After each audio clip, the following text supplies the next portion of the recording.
Buongiorno, sono Livia Tripiciano per Hotcorn e inizio con una domanda per entrambi. Che cosa avete pensato quando avete letto la sceneggiatura per la prima volta? Io ho pensato che misteriosamente c'era qualcosa sotto quello che leggevo, cosa che poi nel girare il film si è rivelato l'aspetto preponderante, perché questo è un film che va molto oltre quello che racconta, è un film profondamente simbolico, senza mai diventare pesante, senza pigiare sull'acceleratore. Nella lettura della sceneggiatura non è mai facile leggere le sceneggiature, almeno per me, leggere le sceneggiature e capire veramente cosa può esserci sotto. Io intuivo che c'era qualcosa di speciale. Io ho notato una grande capacità di sintesi nei dialoghi e come Emiliano Rubi e Luna Gualano fossero capaci di raccontare un personaggio con pochi tratti. Senza troppe spiegazioni tu potevi individuare la trama e poi ho adorato sia questi strati che appunto si intuivano, ma anche che fosse in commedia, ma non per come, in base a quello che noi conosciamo della commedia. Sono tutti personaggi comici, ma perché la situazione per assurdo è drammatica. Cioè, quindi è uno strano modo di portare la comicità e questo anche è molto originale e molto interessante.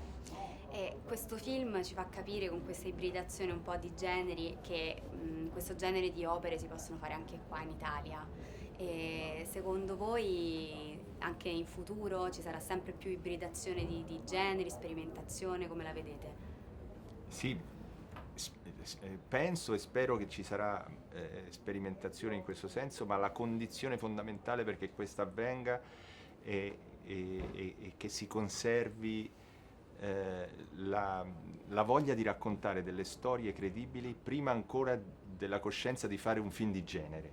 Questo film è probabilmente un film di genere, anche se io faccio fatica a collocare, a decidere quale genere è.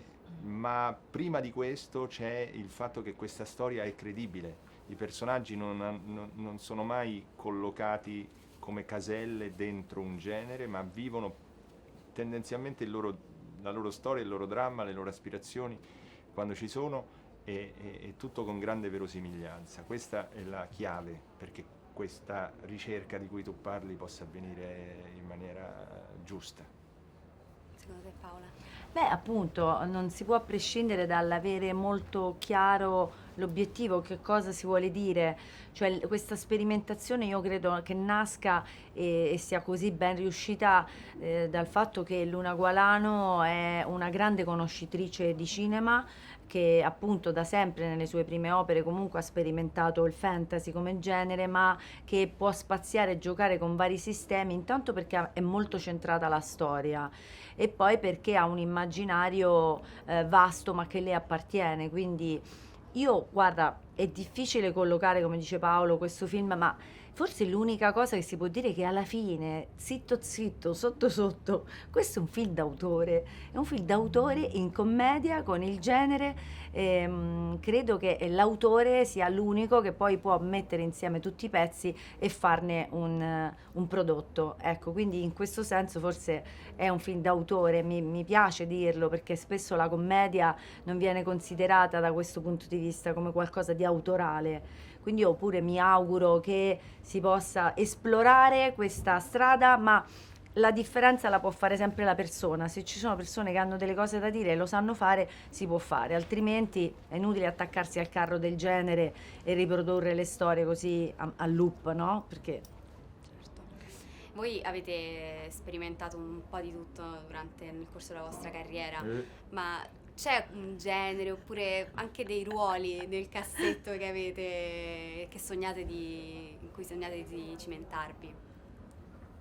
io, ragazzi, io di tutto, cioè una domanda che tu pensi che noi abbiamo fatto della carriera, noi ancora siamo, io personalmente sono ancora una bambina che vuole sperimentare qualsiasi cosa, quindi dopo questo film di Luna Gualano certamente ti parlo di film action, in commedia o in dramma, cioè il genere appunto poi la differenza di genere la fa sempre l'autoralità, cioè se il film è ben scritto, però ecco, adesso ti dico, un film d'azione mi piacerebbe, perché sono una appassionata di film action e di gialli, anche se magari uno non se l'aspetta, ma è così.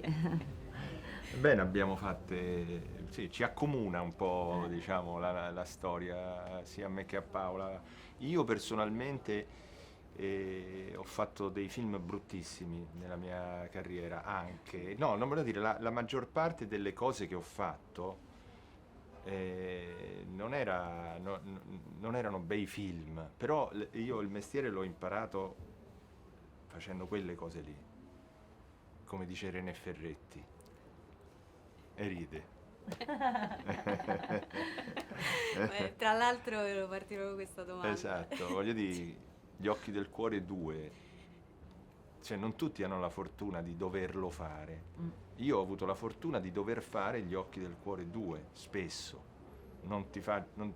Uso Gli occhi del cuore 2 come simbolo perché non voglio fare torto a nessuno. Però è molto più difficile risultare credibili con sceneggiature scritte male, con dialoghi scritti coi piedi.